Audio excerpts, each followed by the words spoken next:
नमस्कार, जय हिंद, वंदे मातरम साथियों। एजुकेशन प्लस क्लासेज पर आपका हार्दिक स्वागत है। NEET first grade second grade में एक टॉपिक आता है साइकोलॉजी में, बुद्धि, और बहुत ही इंपॉर्टेंट टॉपिक है। यहाँ से 5 से 4 क्वेश्चन आपको हर एग्जाम में देखने को मिलते हैं और बच्चे अक्सर गलत करके आ जाते हैं। इस टॉपिक को हम अगले 20 से 25 मिनट में विथ ट्रिक्स के साथ पढ़ेंगे। आप पूरी वीडियो को जरूर देखें। यदि चैनल पर प्रथम बार हैं तो चैनल को सब्सक्राइब कर लें और बेल आइकन प्रेस कर लें। और आपको ये ट्रिक्स कैसे लगी ये भी कमेंट करके जरूर बताना है वीडियो के एंड में। ठीक है साथियों, अब देखो बुद्धि में हम क्या क्या पढ़ेंगे ये देखते हैं। देखो बुद्धि इंटेलिजेंस के अंदर पहले हम परिभाषा पढ़ेंगे, फिर उसके प्रकार जानेंगे, सिद्धांत पढ़ेंगे, परीक्षण पढ़ेंगे, मापन पढ़ेंगे और ईक्यू के बारे में भी हम पढ़ेंगे। ईक्यू को ईआई भी कहते हैं। इसमें भी हम इसको भी मैंने थोड़ा वर्गीकृत किया है। इसमें हम परिभाषा पढ़ेंगे, तत्व पढ़ेंगे और उसके ईक्यू के मॉडल पढ़ेंगे। ठीक है, चलो हम आगे पढ़ते हैं कि बुद्धि की परिभाषाओं की मैं सभी की ट्रिक्स लेकर आया हूँ कि भाई किस परिभाषा की किस मनोवैज्ञानिक ने क्या ट्रिक दी है। ठीक है, यानी स्काउट ने आपको पता है, स्काउट ने कहा सतर्क रहना ही स्काउट में से आ रहा है, सतर्क में से आ रहा है, यानी स्काउट कह रहा है कि सतर्क रहना ही बुद्धि है। उसके बाद स्टर्न क्या कह रहा है, स्टर्न से समायोजन, यानी आप जब भी नवीन परिस्थितियों और समस्याओं में समायोजन कर लेते हो वही बुद्धि है। ये कौन कह रहे हैं, ये स्टर्न महोदय कह रहे हैं। उसके बाद टर्मन से देखो, मन में यानी अमूर्त, मन में जो होती है ना वो हमेशा अमूर्त होती है, जो प्रैक्टिकल होती है वो मूर्त होती है। यानी मन में हमारी जो चीजें अमूर्त होती है तो टर्मन क्या कह रही है कि अमूर्त और तार्किक चिंतन ही बुद्धि है। उसके बाद बट महोदय कह रहे हैं कि भाई साहब ये बट की मुझे इंपॉर्टेंट लग रही है, परिभाषा थोड़ी याद करना है आपको। बट कह रहे हैं कि प्रॉब्लम सॉल्यूशन ही क्या है, बुद्धि है। उसके बाद वुडवर्थ को मैं कैसे याद रख रहा हूँ, देखिए आप बहुत ही अच्छी ट्रिक बता रहा हूँ, थोड़ा ध्यान रखना आप। वुडवर्थ को मैं वुडवर्क लिख रहा हूँ, वुडवर्क यानी वर्क यानी क्या होता है आपको पता है, कार्य करना, यानी कार्य करने की विधि को क्या कहते हैं। वुडवर्थ नहीं लिख रहा हूं मैं, वुडवर्क कह रहा हूं। वर्क थोड़ा ध्यान रखना, मैं क्या शब्द लिख रहा हूं, वुडवर्क कह रहा हूं। वुडवर्क यानी बुद्धि, वुडवर्थ क्या कह रहे हैं कि कार्य करने की एक विधि ही बुद्धि है, यानी आप जो कार्य करते हो वो बुद्धि है, उसी को बुद्धि कहते हैं। वर्क यानी कार्य करने की विधि कौन बता रहे हैं, वुडवर्थ। ठीक है बस। आप अब मुझे बताओ, बोरिंग महोदय, आपको जब भी टेस्ट लिया जाता है तो आपको क्या लगता है, बोरिंग लगता है। तो बोरिंग महोदय की इंपॉर्टेंट है, ऐसे याद रख लेना। बोरिंग महोदय के अनुसार कि टेस्ट बोरिंग हमें क्या लगता है, टेस्ट जब भी आप एग्जाम देते हो तो वो क्या है, टेस्ट। और टेस्ट आपको क्या लगता है, बोरिंग। तो आप ऐसे याद रख सकते हो कि बोरिंग महोदय ने बुद्धि को कहा है कि टेस्ट यानी मापना, परीक्षण करना, यानी बुद्धि वह है जिसे बुद्धि परीक्षण मापता है। ठीक है, अब हम नेक्स्ट वर्ड लेते हैं, अल्फ्रेड बीने में आपको 4 शब्द याद रखना है, सी डी ई और के। वापस बता रहा हूं, अल्फ्रेड बीने में आपको 4 चीज याद रखनी है। सी यानी मतलब क्रिटिसाइज करना यानी आलोचना, डी यानी डायरेक्शन यानी निर्देश, ई यानी एलिमेंट्री करना यानी खोज करना, ठीक है, के यानी नॉलेज, सी यानी क्रिटिसाइज। वो 4 शब्द बता रहे हैं अल्फ्रेड बीने यानी सी डी ई के।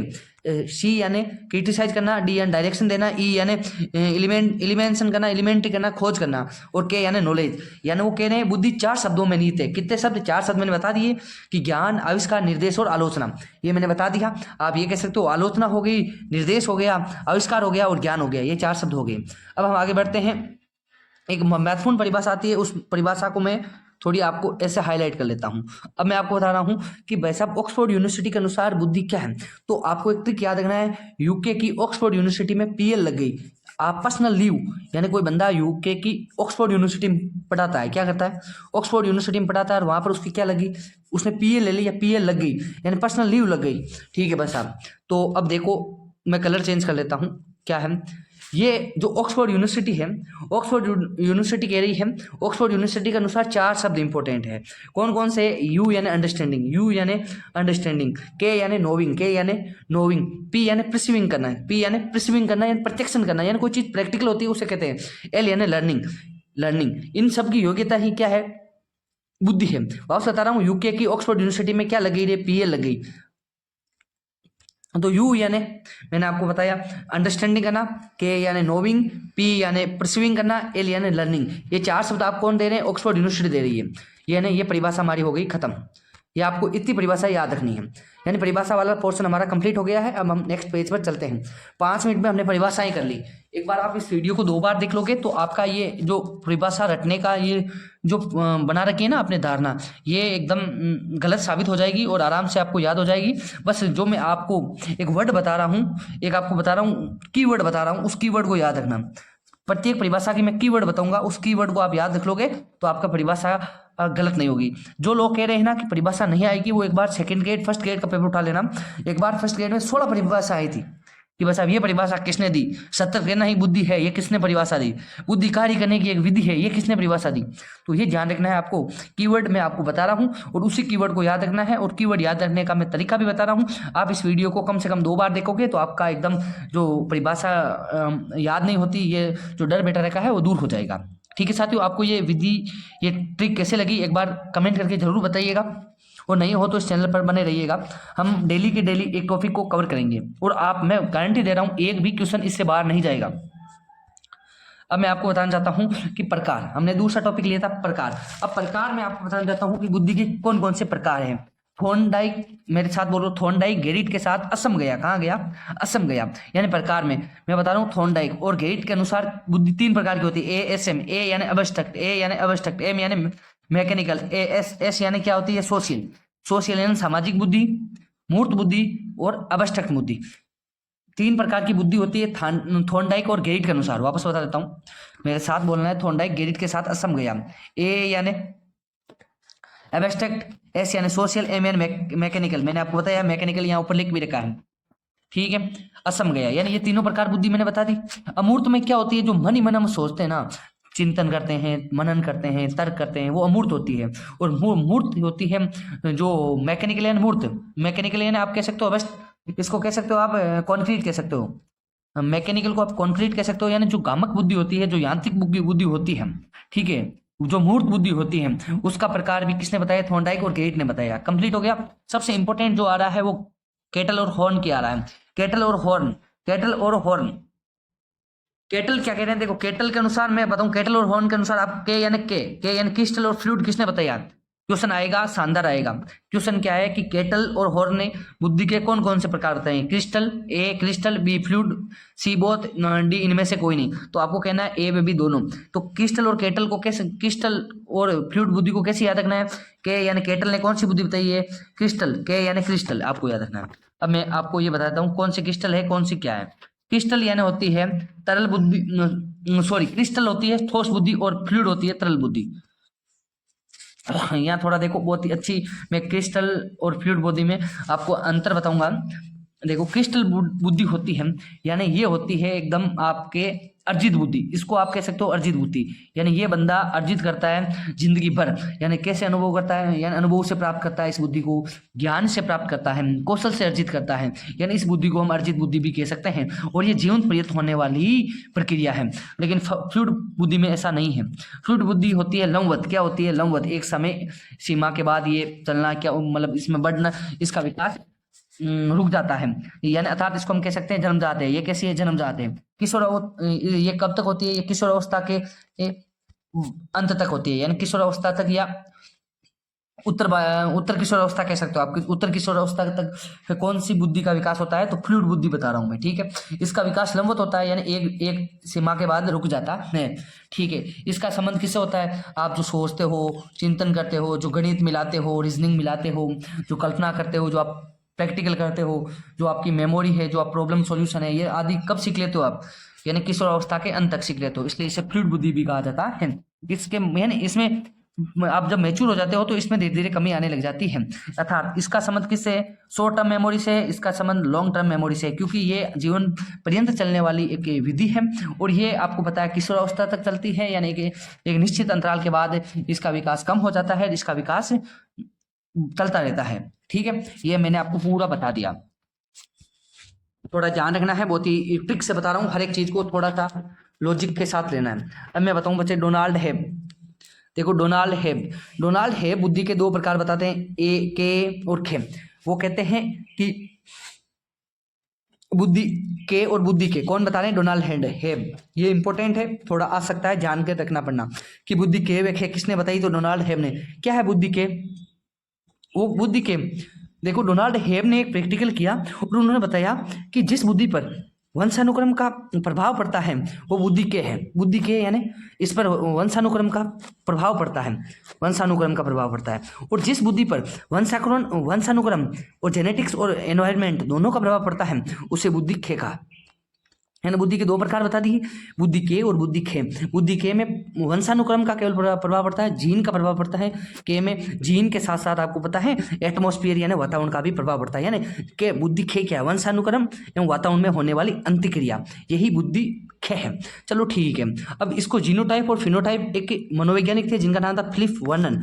यानी बुद्धि के को जीनोटाइप का और बुद्धि बी या खे को आप क्या कह सकते हो, फिनोटाइप कह सकते हो। फिनोटाइप और जीनोटाइप ये फिलिप वर्नन ने कहा है। तो आप ये सकते हो फिलिप है, फिनोटाइप किसने कहा, फिलिप ने कहा। ऐसे याद रखते हो फिनोटाइप और जीनोटाइप किसने कहा, फिलिप ने कहा। ऐसे इसको मतलब कनेक्ट करके याद रख सकते हो। पूरी मैं ट्रिक बता रहा हूँ, ठीक है। हम ज़्यादा इस वीडियो को लंबा नहीं करेंगे। 10 मिनट के वीडियो में हमने परिभाषा पढ़ ली, हमने प्रकार पढ़ लिए। अब हम सीधे सिद्धांत की ओर चलते हैं। सिद्धांत के बाद थोड़ा सिद्धांत जल्दी पढ़ लेंगे, ठीक है। यानी इसमें हम पढ़ते हैं यूनिफैक्टर सिद्धांत। यूनिफैक्टर सिद्धांत ये किसका है, बीने का है।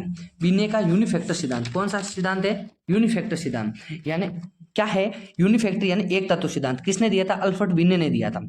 यानी इस सिद्धांत के अनुसार क्या है कि बुद्धि क्या है, एक अविभक्त इकाई है। क्या है, अविभक्त इकाई है। यानी बुद्धि सभी में जिसमें पाई जाएगी ना, वो आप ये नहीं कह सकते कि वो केवल एक ही, जैसे न्यूटन है तो न्यूटन ये नहीं कि केवल और केवल विज्ञान में ही, फिजिक्स में ही इंटेलिजेंट थे। न्यूटन अगर कविता करते तो वो शानदार कवि होते। ये बात कौन कह रहे हैं, जॉनसन एक बार ये क्वेश्चन आ रखा है तो मैंने इसे लिख लिया। ये स्टेटमेंट आ रखा है कि न्यूटन कविता करते तो शानदार कवि होते। तो ये किसने कहा था, जॉनसन ने कहा था। तो जॉनसन के लास्ट में नहीं आ रहा है, ने से ये जान रखना न्यूटन, इसको कनेक्ट कर दो। जॉनसन में नहीं आ रहा है, ने को न्यूटन से कनेक्ट कर दो। यानी न्यूटन वाला कथन किसने कहा, जॉनसन ने कहा। कंप्लीट। अब ये क्या है कि एक चीज को बता रहा है, ये कह रहे ये विभक्त है, यानी ये मोनार्किक है। मोनार्की का मतलब होता है ये निरंकुशवादी है, ठीक है। तो बुद्धि का कौन सा सिद्धांत निरंकुशवादी है, तो एक तत्व सिद्धांत। एक तत्व सिद्धांत किसने दिया, अल्फ्रेड बीने ने दिया। तो आपको कैसे याद रखना है, बीने का यूनिफैक्टर सिद्धांत। इसके ऊपर इसमें एक कथन भी याद रखना है कि जॉनसन के पीछे नहीं आ रहा है, या न्यूटन यदि कविता करते तो शानदार कवि होते। जो बीने के यूनिफैक्टर सिद्धांत के अनुसार बुद्धि एक अविभक्त इकाई है। उसके बाद मोनार्किक थ्योरी किसे कहते हैं, बीने के यूनिफैक्टर प्रिंसिपल को ही मोनार्किक थ्योरी कहते हैं। उसके बाद हम आगे बढ़ते हैं एक्सपेरिमेंट का टू सिद्धांत फैक्टर। इसमें आपको कुछ नहीं पढ़ना है, मैं बताऊंगा बच्चे। बुद्धि के एक्सपेरिमेंट का टू फैक्टर सिद्धांत, दो फैक्टर किसने दिए, एक्सपेरिमेंट ने, जी और एस। जी यानी जनरल, ई यानी स्पेशल, सॉरी। और यह थोड़ा ध्यान रखना, मैं एक चीज आपको बता देता हूं कि एक्सपेरिमेंट्स भाई साहब कह रहे हैं कि बुद्धि दो प्रकार की होती है, एक तो जनरल प्रकार की, एक स्पेशल प्रकार की। जनरल प्रकार की बुद्धि लगभग सभी में पाई जाती है। मान लो ये जनरल प्रकार की बुद्धि है, उसमें ये है स्पेशल प्रकार की, ये स्पेशल है, ये प्रकार की स्पेशल है, ये स्पेशल है, ये स्पेशल है, ठीक है। यानी जनरल प्रकार की बुद्धि और स्पेशल प्रकार की बुद्धि बताई। अर्थात इस जो जनरल प्रकार की बुद्धि है उन्होंने एक शब्द दिया था, उसका नाम था मानसिक क्रिया। क्या ये एक बार आया था कि जी प्रकार की बुद्धि को एक्सपेरिमेंट ने क्या नाम दिया था, तो मेंटल एनर्जी यानी मानसिक ऊर्जा कह सकते हो आप, है ना। मानसिक ऊर्जा किसको नाम दिया था, मानसिक ऊर्जा नाम दिया था जी टाइप को। एस टाइप आप याद रख सकते हो। बुद्धि के सिद्धांत में पहली बार फैक्टल एनालिसिस मेथड किसने यूज किया था, तो एक्सपेरिमेंट ने किया था। ये फैक्ट है, थोड़ा याद कर लेना, ठीक है। थॉर्नडाइक का मल्टी फैक्टर, देखो यूनिफैक्टर बीने का था, टू फैक्टर एक्सपेरिमेंट का है, मल्टी फैक्टर थॉर्नडाइक का है। अभी थॉर्नडाइक ने एक परिभाषा दी, आपको कमेंट करके बताना है कि थॉर्नडाइक ने कौन सी परिभाषा दी थी। यानी वो कह रहे हैं कि बुद्धि क्या है, बुद्धि पहले बुद्धि को जी टाइप यानी यूनिफैक्टर में कहा कि बुद्धि एक विभक्त इकाई है। टू फैक्टर में कहा दो फैक्टर है, बुद्धि को दो भागों में बांट दिया। मल्टी फैक्टर में बहुत सारे फैक्टर में बांट देंगे, यानी ये है इसमें ये सब बुद्धि है, यानी रेत के बालू के समान है। इसलिए इस सिद्धांत को बालू का सिद्धांत भी कहा जाता है। पूरी जान सुनना कि इस सिद्धांत के अनेक नाम है और नाम को मैं आपको तरीके से याद कराऊं। वापस मैंने कहा कि इसको अलग, ये देखो एक मान लो एक मुट्ठी में रेत लो और उसको ऐसे उड़ाओ, तो वो क्या है कि उसके कण अलग अलग रहते हैं, तो हम इसको कह सकते हैं बुद्धि का सिद्धांत। बुद्धि का रेत को हम माप सकते हैं मात्रात्मक, यानी बुद्धि का मात्रात्मक सिद्धांत। बुद्धि का मात्रात्मक सिद्धांत मल्टी फैक्टर थ्योरी को कहते हैं, जो थॉर्नडाइक ने दिया था 1920 में दिया था। ये डेट इसलिए मैंने नहीं लिखी है क्योंकि ये ना तो याद रहती है और ना ही आपके आती है मोस्टली। जो डेट आएगी मैं आपको बता दूंगा, ठीक है। यानी इसको परमाणु सिद्धांत। अब परमाणु में क्या होता है, इसी प्रकार ये होते हैं प्रोटॉन न्यूट्रॉन होते हैं, प्रोटॉन न्यूट्रॉन और इलेक्ट्रॉन, प्रोटॉन और इलेक्ट्रॉन होते हैं। ध्यान रखना, प्रोटॉन इलेक्ट्रॉन न्यूट्रॉन होते हैं। यानी इलेक्ट्रॉन तो परमाणु के नाभिक के चारों चक्कर लगाते रहते हैं, प्रोटॉन और न्यूट्रॉन नाभिक में होते हैं। ये आपने अगर साइंस वाला बंदे हैं तो उन्हें पता है, ठीक है। तो आपको ये थोड़ा ध्यान रखना है कि भाई साहब इसे हम परमाणु थ्योरी भी कह सकते हो, यानी एटम थ्योरी भी कह सकते हो, बालू का रेत सिद्धांत भी कह सकते हो, सैंड थ्योरी भी कह सकते हो, और एनार्किक थ्योरी भी कह सकते हो, बुद्धि का तत्वहीन सिद्धांत। यानी इसमें बुद्धि का कोई तत्व नहीं दिया था, उन्होंने कहा तत्व नहीं बताया, केवल उन्होंने इतना ही कहा मल्टीफैक्टर है, तो ये मैंने आपको बता दिया। अब आते हैं थर्स्टन का पीएमआर थ्योरी, कितनी बार आएगी मुझे तो ये खुद को पता नहीं है। पीएमआर थ्योरी इतनी इंपॉर्टेंट है। पहले बात तो ये सीधा ऐसा आता है कि ग्रुप थ्योरी किसने दिया, तो थर्स्टन ने दिया था। लुईस थर्स्टन नामक मनोवैज्ञानिक ने प्राइमरी मेंटल एबिलिटीज नामक पुस्तक में ग्रुप फैक्टर दिया था, ग्रुप फैक्टर थ्योरी दी थी, ठीक है। मतलब देखो थॉर्नडाइक और ये दोनों में मैं थोड़ा डिफरेंस आपको बता देता हूँ। ये है थॉर्नडाइक और ये है थर्स्टन। थॉर्नडाइक ने बताया था कि बुद्धि अलग अलग प्रकार की होती है, ये रेत के कण के समान होती है, लेकिन ये क्या कह रहे हैं, ये कह रहे हैं बुद्धि ये और बुद्धि ये, ठीक है। वो कह रहे हैं बुद्धि क्या है, आपको मैं एक बार बता देता हूँ कि बुद्धि, ये कह रही है कि बुद्धि की इकाइयाँ अलग अलग समूह में बंटी होती है। ये मैंने समूह बना दिए, और ये देखो एक बार ये समूह है, अब ये समूह अलग है, ये समूह अलग है, ठीक है, ये समूह अलग है, यहाँ देखो ये माइनस ये माइनस, यानी समूह के अंदर की इकाइयाँ तो समान होती है। ये देख सकते हो इसमें माइनस है इसमें प्लस है, समूह के एक ही समूह की इकाइयाँ समान होती है तथा दूसरों से भिन्न होती है, यानी इसकी इकाइयाँ समान है दूसरों से क्या है, भिन्न है। तो आप ये समझ सकते हो कि थॉर्नडाइक ने मल्टीफैक्टर सिद्धांत दिया था, इसको ये समझ सकते हो, और ये सिद्धांत दिया था थर्स्टन ने जो प्राइमरी मेंटल एबिलिटीज बुक में दिया था, ठीक है। और प्राइमरी पीएमआर थ्योरी कई बार पूछ जाते हैं, पीएमआर थ्योरी तो प्राइमरी मेंटल एबिलिटीज थ्योरी में उन्होंने 7 प्रधान क्षमताएं बताई थी। तो मैं आपको इसको भी मैं एक बार याद करने की, देखो याद कैसे करना है। आपको अगर ABCD आ रही है तो डरने की जरूरत ही नहीं है। MNO को छोड़ो, PQ को छोड़ो, RSTU को छोड़ो, VOW हो गया, ठीक है।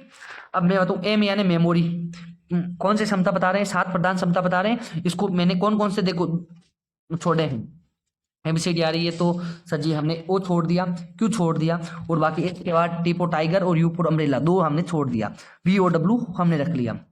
M यानी मेमोरी, N यानी न्यूमेरिकल, P यानी परसेप्चुअल, R यानी रीजनिंग यानी तार्किक। मेमोरी यानी मेमोरी क्षमता होती है जो याद करने की क्षमता होती है, न्यूमेरिकल यानी तार्किक क्षमता हो गई, परसेप्चुअल यानी जो आप कंसेप्चुअल जो वो आपके मतलब प्रैक्टिकल आप ये समझ सकते हो, रीजनिंग यानी जो तार्किक थ्योरी है, स्पाइशियल थ्योरी, स्पाइशियल विजुअलाइजेशन, यानी इसमें क्या होता है, इसमें दिशा दूरी आदि का ध्यान रखा जाता है। इसको भी हम विस्तार से आगे बढ़ाऊंगा स्पाइशियल विजुअलाइजेशन को। वर्बल, V यानी वर्बल, ये मौखिक क्षमता होती है, W यानी वर्ड फ्लुएंसी। तो आपको ये ध्यान रखना है, मैंने आपको बता दिया। आपको यदि ABCD आ रही है तो सातों को साथ ही योग्यताएं आपको आ जाएगी, मेमोरी एबिलिटी आ जाएगी, न्यूमेरिकल एबिलिटी आ जाएगी, परसेप्चुअल एबिलिटी आ जाएगी, रीजनिंग एबिलिटी आ जाएगी, स्पाइशियल विजुअलाइजेशन एबिलिटी आ जाएगी, वर्बल एबिलिटी आ जाएगी, और वर्ड फ्लुएंसी एबिलिटी आ जाएगी।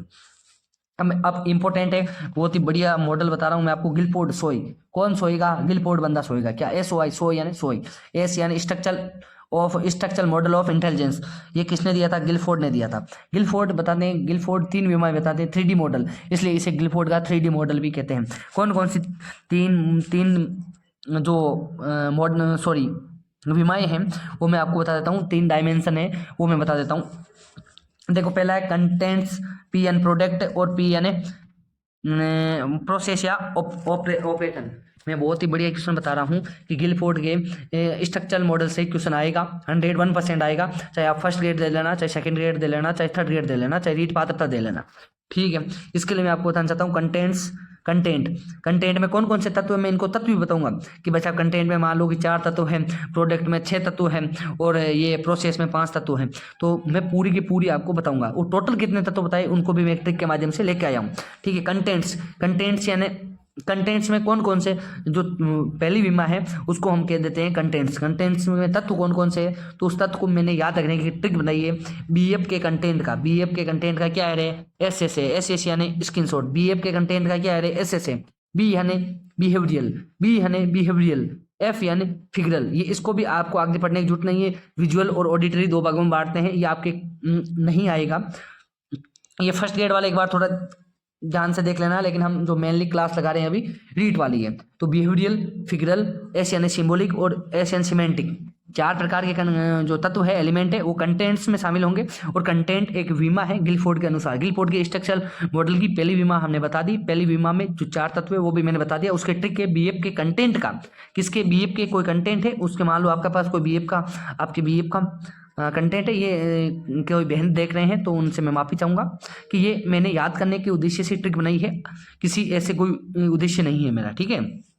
उसके बाद दूसरा जो हमारा जो डायमेंशन है, दूसरी जो विमा है उसका नाम है प्रोडक्ट, ठीक है। प्रोडक्ट में क्या है, देखो प्रोडक्ट के लिए सीआई साहब कहाँ चल रहे थे, रस्ते रस्ते चल रहे थे। तो आपको मैंने एक ट्रिक बुलाई है, प्रोडक्ट के लिए कोई सामान लेने जा रहे थे सीआई साहब, सीआई यानी चीफ इंस्पेक्टर, ठीक है। सीआई साहब कहाँ जा रहे थे,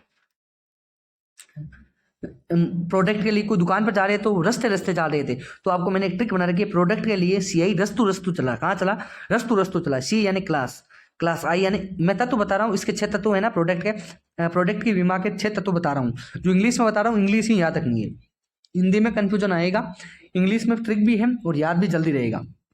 बस 2 बार इस वीडियो को देख लेना। सी यानी क्लास, आई यानी इम्प्लीकेशन, आर यानी रिलेशन, एस यानी सिस्टम, टी यानी ट्रांसफॉर्मेशन, एस यानी यूनिट। ये तत्व है, तत्व याद आराम से रह जाएगा, एक बार वापस पढ़ लेना। प्रोडक्ट के लिए सीआई कहाँ चला, रस्तु रस्तु चला। सी यानी क्लास, आई यानी इम्प्लीकेशन हो गया, आर यानी रिलेशन हो गया, एस यानी सिस्टम हो गया, आर यानी टी यानी ट्रांसफॉर्मेशन हो गया, यू यानी यूनिट हो गया। यानी क्लास में देख सकते हो आप, क्लास में इम्प्लीकेशन करोगे तो रिलेशन स्थापित होगा, तो सिस्टम में ट्रांसफॉर्मेशन लाने पर यूनिट बनेगी। ये आपको याद रखने की ट्रिक है, लेकिन कोई जरूरी नहीं है, आप तो ये याद रख लेना, सीआई रस्तु रस्तु चला, कहाँ चला, रस्तु रस्तु चला, class, implication, relation, system, transformation, unit. अब सबसे इंपॉर्टेंट है ऑपरेशन या प्रोसेस, मुझे बहुत ज़्यादा इंपॉर्टेंट लगता है ये। देखो प्रोसेस या ऑपरेशन, ऑपरेशन के लिए मैं आपको बता दूं, एक डॉक्टर साहब हैं, ऑपरेशन थिएटर में गए हुए हैं, वो कह रहे हैं कि प्रोसेस यानी प्रक्रिया हो रही है ऑपरेशन की, इसको मैं प्रोसेस या ऑपरेशन भी कह सकता हूँ। इसके लिए वो कह रहे हैं कि, वो किसको कह रहे हैं, वो एक नर्स को कह रहे हैं कि ऑपरेशन के लिए सीसी दे मुझे, क्या दे, सीसी दे, मैं उससे सीसी दे मुझे, सीसी दे मुझे। सी यानी कॉग्निटिव कह सकते हो, कॉग्निशन कह सकते हो, सी यानी कन्वर्जेंट कह सकते हो, डी यानी डाइवर्जेंट कह सकते हो। आपको कन्वर्जेंट डाइवर्जेंट सब आप वीडियो देखते जाओ, सब बता दिया जाएगा मस्त होकर। बस अभी तो इतना याद रख लो, सी दे मुझे, ऑपरेशन के लिए क्या दे, सी दे मुझे, यानी 5 तत्व मैं बता रहा हूँ। सी यानी कॉग्निशन, सी यानी कन्वर्जेंट, डी यानी डाइवर्जेंट, ई यानी इवेल्यूशन यानी मूल्यांकन, और एम यानी मेमोरी। ये समझ में आ गया, 500 के 500 तो बता दिए। मेमोरी को भी वो 2 भागों में बांटते हैं, रिकॉर्ड और रिटेन, जो आपके अभी याद रखने की जरूरत नहीं है। लेकिन यहाँ से क्वेश्चन आना मुझे लग रहा है तय कि गिलफोर्ड ने कितने तत्व बताए बुद्धि के। कई बार 120 ऑप्शन में होता है, कई बार 180 होता है, कई बार 150 होता है। तो 1967 में बुद्धि के गिलफोर्ड ने 120 तत्व बताए कुल। उसके बाद 10 साल बाद 1977 में बुद्धि के 150 तत्व बताएं, और 11 साल बाद 1988 ईस्वी में बुद्धि के 180 तत्व बताएं। तो अगर हम ये बात करें तो ये कैसे याद रखेंगे, तो 5 5 5 6 6 6 सबको गुणा कर लेना, फिर ऊपर शुरू कर देना 4 से, 5 से और 6 से, यानी 120 150 और 180 कितने तत्व हैं। किसी ईयर में पूछें, ये भी मैंने आपको बता दिया। यानी 1967 में 120 तत्व बताए, 1977 में 150 तत्व बताए, 1988 में 180 तत्व बताए। अब हम जो आगे बढ़ते हैं, बर्ट और बर्नन का हायरार्किक मॉडल या हायरार्किकल मॉडल, ठीक है। ज़्यादा कुछ है नहीं, मुझे कुछ लगता नहीं है, और इतना ये याद रखना है, पदानुक्रमिक सिद्धांत, हायरार्किक यानी पदानुक्रमिक सिद्धांत। इसे पिरामिड सिद्धांत भी कहा जाता है। पिरामिड क्या होता है, मैं आपको बता दूं कि पिरामिड में क्या होता है। जैसे मान लो पिरामिड कैसे बनाते हो आप, एक के ऊपर एक, उस 2 से मान लो, ये देखो पिरामिड कैसे बताते हो कि मान लो ये नीचे 5 जने हैं, फिर ऊपर आप क्या करोगे, उस पर 4 जने रहोगे या 3 जने रहोगे, फिर ऊपर 2 जने रहोगे, फिर 1 जना है, यानी ऐसा पिरामिड बनता है। यानी इससे 2 से फिर 4, 4 से फिर 6, इस प्रकार। इसलिए इन्होंने भी बताया कि बुद्धि की 4 स्टेज होती है, जी, general stage, major stage, minor और स्पेशल। अब देख सकते हो, ये जनरल स्टेज में 2 है, वी वर्टिकल हो गया और एजुकेशनल हो गया, के यानी काइनेटिक हो गया और मैकेनिकल हो गया। मैं इसको पूरा का पूरा बता रहा हूँ, आपको इतना ही याद रखना है कि हायरार्किक मॉडल किसने दिया, बर्नन और बट ने दिया तब। इसके बाद इसने कितने तत्व बताए, कि 4 तत्व बताए। कौन से, जनरल हो गया, मेजर हो गया, माइनर हो गया, स्पेशल हो गया। आपको याद रहे तो ठीक है, नहीं रहे मेजर और माइनर तो भी ठीक है। यानी वी डॉट ई यानी वी एजुकेशन, वी यानी वर्बल में दोनों आते हैं, न्यूमेरिकल भी आती है और वर्ड्स भी आते हैं। एजुकेशन में एजुकेशन आ गया, ठीक है। और काइनेटिक और वो मैकेनिकल। काइनेटिक में प्रैक्टिकल और मैनुअल चीज़ें भी आती है, मैकेनिकल और स्पार्शियल चीज़ें भी आती हैं। ठीक है भाई साहब, अब हम पढ़ लेते हैं जेनसन। जेनसन दो ही सिद्धांत देते हैं, यानी एक एसोसिएटिव लर्निंग और कॉग्निटिव लर्निंग। एक बार ये पूछा गया था कि पहाड़ी रटना किस प्रकार की विधि है, तो एसोसिएटिव लर्निंग है, और ये किसने दिया था? जेनसन ने दिया था। तो रटने वाली जो भी चीज़ें होगी वो एसोसिएटिव लर्निंग होगी, और जो समस्या समाधान वाली चीज़ें होगी वो कॉग्निटिव लर्निंग होगी। कंप्लीट हो गया। अब हम पढ़ते हैं बुद्धि का त्रिस्तरीय मॉडल। 25 मिनट हो गए, आज हम केवल और केवल ये मॉडल पढ़ेंगे। टेस्ट हम कल पढ़ लेंगे, ठीक है। टेस्ट और IQ आज मुझे आपको आपका रिव्यू जरूर देना है। आपको ट्रिक कैसे लगी 2 बार इस वीडियो को देख लेना, ठीक है, आपको याद हो जाएगा। अब मैं आपको बताना चाहता हूँ बुद्धि का त्रिस्तरीय मॉडल बहुत ही इंपॉर्टेंट है। इसके लिए मैंने एक ट्रिक बनाई है। कैरोल ने क्या कर लिया? गबन कर लिया। कैरोल ने गबन कर लिया। GBN 3 है, तो हम इसको कह सकते हैं, देखो मैंने 3 शब्द गबन यानी बुद्धि का त्रिस्तरीय मॉडल, यानी 3 स्टार्टियम मॉडल, यानी इसमें स्टार्टा वर्ड इंपॉर्टेंट है, ठीक है। जी यानी जी तत्व, बी यानी ब्रॉड तत्व, एन यानी नैरो तत्व। आपको बाकी कुछ याद नहीं रखना। आपको पूछा सकता है कि त्रिस्तरीय मॉडल किसने दिया? कैरोल ने दिया। इस कैरोल ने कौन कौन से 3 तत्व बताए? जी तत्व, ब्रॉड तत्व, नैरो तत्व, यानी कैरोल ने गबन कर लिया। उसके बाद आपको स्टर्नबर्ग का 3 आर्किक सिद्धांत, स्टर्नबर्ग की एक बार पुस्तक पूछी गई थी, तो स्टर्नबर्ग यानी बियॉन्ड IQ किसकी है? बियॉन्ड IQ है स्टर्नबर्ग की है, ठीक है। उसके बाद स्टर्नबर्ग के अंदर हम पढ़ सकते हैं सी और सी यानी कंपोनेंस, जो घटकीय बुद्धि है यानी कंपोनेंटियल है, उसको कह सकते हो आप सी। दूसरी यानी क्रिएटिव है। सी यानी कंटेक्सियल है। वापस बताना चाहता हूँ कि स्टर्नबर्ग आते ही आपके दिमाग में आना चाहिए सी यानी कॉम्पोनेंशियल। अब मैं बताना चाहता हूँ जो घटकी है वो आपके सामने क्या है? एनालिटिकल है। भाई जो आपके सामने घटकी है उस बुद्धि को, जो घटक है वो आपके दिमाग में क्या करें? एनालिटिक है। इससे रीड में क्वेश्चन आ रखा है, ध्यान से पढ़ना। सी यानी कॉम्पोनेंशियल है, यानी घटकीय बुद्धि। एनालिटिकल बुद्धि, इसे भी एनालिटिकल बुद्धि भी कहते हैं। सी यानी क्रिएटिव बुद्धि। क्रिएटिव क्या होती है? कोई भी चीज़ आप एक्सपीरियंस करते हो तो आपको क्रिएटिव है। भाई एक्सपीरियंस है ही तो आप में क्रिएटिवनेस आएगी, ठीक है। इसे क्रिएटिवनेस बुद्धि भी कहा जाता है, इसे एक्सपीरियंस बुद्धि भी कहा जाता है। ये 3 आर्किक सिद्धांत बता रहा हूँ। और सी यानी कंटेक्चुअल होगा, प्रैक्टिकल होगा। कोई भी चीज़ कंटेक्ट, आपके पास कंटेंट है, उसको वो क्या प्रैक्टिकली है। तो इसमें जो कंपोनेंटियल है, जो घटकीय बुद्धि है, उसको 3 भागों में बांटते हैं: ज्ञानार्जन करना, मेटा करना और निष्पादन करना। भाई कोई भी चीज़ को हम ज्ञान अर्जन करेंगे, उसको मॉडिफाई करेंगे, उसको कंट्रोल करेंगे। तो ये पिछली बार आ रखा था मेटा के ऊपर कि ये क्या करता है? कंट्रोल करता है। और ये क्या है? मॉडिफाई करता है, कंट्रोल करता है, ठीक है। उसके बाद जो परफॉर्मेंस है, निष्पादन यानी परफॉर्मेंस यानी कोई भी चीज़ का परफॉर्मेंस कब करोगे? जब उस ज्ञान को अर्जन करोगे, यानी कोई भी ज्ञान आप एक्वायर करोगे, उसमें क्या मॉडिफाई करोगे, उसको कंट्रोल करोगे, और उसका क्या करोगे? फिर परफॉर्मेंस होगी। तो ये मैंने आपको घटकीय बुद्धि बता दी, क्रिएटिव बुद्धि बता दी और कंटेक्चुअल बुद्धि बता दी। अब मैं आपको बुद्धि का 3 मॉडल हम और बढ़ा देते हैं जल्दी से। बुद्धि का पास मॉडल किसने दिया? ये इंपॉर्टेंट है। दास, नागलगिरी और किर्बी ने दिया था। दास, ये इंपॉर्टेंट है, किसने दिया? बुद्धि का पास मॉडल दास, नागलगिरी या नागलगिरी कह सकते हो, और किर्बी, ठीक है। दास, नागलगिरी और किर्बी ने दिया था। इस पास में इसकी जो ये मॉडल की जो फुल फॉर्म है ये याद रखना: PN planning, AN attention arousal, SN simultaneous और सक्सेसिव, यानी योजनाबद्ध। उसको आप ध्यान है, साइमल्टेनियस है और सक्सेसिव है। साइमल्टेनियस यानी साथ साथ, कोई भी चीज़ साथ साथ होती है उसे हम कहते हैं साइमल्टेनियस। धीरे धीरे याद होगा। मुझे पता है इंग्लिश हम सबकी कमज़ोरी ही रहती है, फिर भी आप धीरे धीरे एक बार कोशिश करोगे तो आराम से, मैं कह रहा हूँ, याद हो जाएगा आपको। ज़्यादा इंग्लिश से घबराने की जरूरत नहीं है। और मैं बताऊँ, जिस दिन आप पेपर देख के आओगे तो आप कहोगे वास्तव में सर आपने मज़े दिला दिए। क्योंकि हिंदी में नाम चेंज होते हैं साइकोलॉजी में, क्योंकि साइकोलॉजी की पुस्तकें हिंदी में बहुत कम है, इसलिए कह रहा हूँ मैं आपको। वरना मैं भी हिंदी में बता सकता था। से ऐसे सक्सेसिव यानी कर्म के अनुसार, ठीक है। उसके बाद थॉमसन का सैम्पलिंग मॉडल, केवल इतना याद रखना है, तो यानी सैम्पलिंग मॉडल बुद्धि का किसने दिया? ये थॉमसन नहीं है, थॉम्पसन है। ये थोड़ा ये ध्यान रख लेना। वेस कंप्लीट है। अब हार्वर्ड गार्डनर की बुद्धि, आप कहो तो मैं बता दूं। देखो हार्वर्ड गार्डनर की बुद्धि है, यहाँ से क्वेश्चन आएंगे सीटेट में, तो एक क्वेश्चन आता ही आता है। यानी हार्वर्ड गार्डनर की मल्टीपल इंटेलिजेंस थ्योरी बुक है, फ्रेम ऑफ माइंड। वो कह रहे हैं कि हार्वर्ड गार्डनर साहब कह रहे हैं माइंड में बुद्धि क्या होती है? फ्रेम के रूप में पाई जाती है। किसके रूप में पाई जाती है? और उन्होंने बताया कि 8 प्रकार की बुद्धि बताई।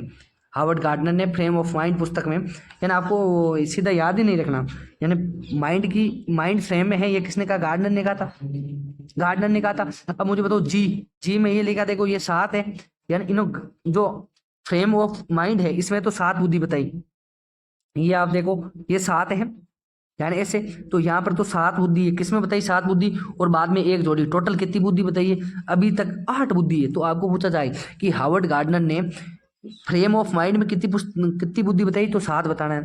यानी ये आ जाता है कि हार्वर्ड गार्डनर ने कितनी बुद्धि बताई, तो आपको ये बताना 8। फ्रेम ऑफ माइंड में तो 1 बताई थी, और रिफ्रेम्ड माइंड में 8 दी थी, जिसको कहा गया था नेचुरल इंटेलिजेंस। अब लॉजिस्टिक देखो, लॉजिस्टिक यानी जो लॉजिस्टिक, आपको ये याद नहीं रखना है 8 कौन कौन सी है, तो ये याद रखना है किसमें कौन सी बुद्धि पाई जाती है। ये याद नहीं रखना है कि कौन सी बुद्धि है, लेकिन ये याद रखना है किसमें कौन सी बुद्धि पाई जाती है। जैसे आपको पूछा जाए शिक्षक में कौन सी बुद्धि जाती है, तो लॉजिस्टिक। वैज्ञानिक में कौन सी पाई जाती है? वैज्ञानिक में कौन सी पाई जाती है? तो ये पाई जाती है। इंजीनियर में कौन सी पाई जाती है? वैज्ञानिक में, इंजीनियर में लॉजिस्टिक बुद्धि पाई जाती है। डॉक्टर में कह सकते हो आप, जो लॉजिक से होती है। लिंग्विस्टिक बुद्धि यानी जिसमें जो बुद्धि जो बोलते हैं ना भाई, बहुत अच्छा बोलते हैं, वक्तव्य करते हैं। जैसे टीचर में भी आप ये कह सकते हो, कवि में होता है। मीडिया वाले बहुत अच्छा बोलते हैं, मीडिया वालों में होता है, यानी ये बुद्धि उसमें पाई जाती है। स्पाशियल बुद्धि, ये मैंने कहा था आपको स्पाशियल क्या होता है, जब मैं आपको अभी बता रहा था। अब आपको कमेंट करके बताना है कि मैं अभी कौन सा ये प्रकार बता रहा था, जिसमें मैंने आपको एक ABCD लिखाई थी, M से शुरू हुई थी वो ABCD, वो आपको कमेंट करके बताना है, ठीक है, वो ताकि रिकॉल करना है आपको। स्पाशियल बुद्धि, स्पाशियल मैंने उसमें शब्द बताया था स्पाशियल। मेमोरी मैंने बताया था, PMAS मॉडल दिया था, वेरी गुड। PMAS किस में दिया था ये आपको मुझे बताना। PMAS थ्योरी किसने दी थी? PMAS थ्योरी में मैंने बताई होगी कि जो 7 मुख्य योग्यताएं हैं, 7 मुख्य योग्यताओं में मैंने आपको 5 योग्यताएं बताई होगी। स्पाशियल योग्यता, और स्पाशियल योग्यता में मैंने आपको बताया होगा कि हम इसको आगे पढ़ेंगे। और ये अब समय आ गया है, अब हम इसको लास्ट इसको ही पढ़ रहे हैं, फिर हम वीडियो को एंड करेंगे, ठीक है। स्पाशियल बुद्धि वो होती है जिसमें देखो दूरी होती है, दूरी, समय आदि का दिमाग में क्या बना ली जाती है? दिमाग में फ्रेम बना ली जाती है। अब देखो सर जी कैसे, मान लो एक लोको पायलट है कि भाई साहब ये यहाँ पर इस प्लेन को लैंड करना है, ठीक है, तो इसके लिए वो दिमाग में लगा लेगा कि यहाँ से रेस कम करना है। भाई साहब ये मान लो पायलट है, या ये ट्रेन है, और ये स्टेशन है, ये लोको पायलट साहब बैठे हैं, तो वो पहले ही दिमाग में बताएंगे कि इतनी दूरी है, इतने समय में हमें यहाँ पर रोकनी है, तो ये दिमाग में पिक्चर बना ली। अब यहाँ आते आते इन्होंने क्या है कि भाई साहब रेस कम कर दी, तो यहाँ आके रुक गई। तो ये जो बुद्धि होती है, चाहे ड्राइवर में हो चाहे लोको पायलट में हो, ये बुद्धि होती है, स्पाशियल बुद्धि होती है, जिसमें दूरी, दिशा आदि का ज्ञान रखा जाता है। बॉडी काइनेस्टिक, जो ये पुलिस वालों में, ये बॉडी जो गतिज, यानी जो बॉडी से गति करते हैं, जैसे पुलिस वालों में है, आर्मी में है, ये जो बुद्धि, ये जो प्रकार है, ये इनमें पाया जाता है। म्यूजिकल है, आप कह सकते हो संगीतज्ञ है, जो संगीतकार में, उनमें ये म्यूजिकल बुद्धि पाई जाती है। एक है इंटर, एक है इंट्रा, बहुत ही फेवरेट एग्जामिनर का क्वेश्चन है, थोड़ा सा ध्यान देकर लास्ट में समझ लेना, यहाँ से क्वेश्चन आएगा, कन्फर्म आएगा। इंटरनेशनल यानी देश के बाहर, यानी ये चीजें होती है बाहरी, इंटर, और इंट्रा यानी अंदर, यानी ये होती है मन के अंदर, और ये होती है मन के बाहर। अंदर में होती है जो हमारे जो हमारी मनोदशा है, जो तार्किक चिंतन है, वो यानी इंट्रापर्सनल बुद्धि उसमें पाई जाती है, जो मन ही मन सोचते हैं। और इंटरपर्सनल ये बाहर से होती है कि आपने कैसी ड्रेस पहनी है, आपने कैसे जूते पहन रखे हैं, ये, ठीक है। और नेचुरल बुद्धि रिफ्रेम्ड माइंड में दी थी, और ये 8वीं बुद्धि का प्रकार बताया था इन्होंने बताया था, जो हार्वर्ड गार्डनर साहब का एक CTET में क्वेश्चन तो कन्फर्म आता है। तो आप देखो, हम कल पढ़ेंगे, फ्रिक्शन पढ़ लेंगे, और फिर हम EQ पढ़ लेंगे, और उसका हम टेस्ट भी पढ़ लेंगे। तो आप सभी को धन्यवाद कि आपने पूरा वीडियो देखा। एक बार कमेंट करके बताइएगा कैसी लगी ट्रिकें, और एक भी क्वेश्चन बाहर नहीं आएगा, विश्वास बना के रखिएगा। 1 घंटे में पूरी हम बुद्धि को पढ़ लेंगे, और बुद्धि के 5 से 6 क्वेश्चन आपके राइट हो जाएंगे। धन्यवाद साथियों।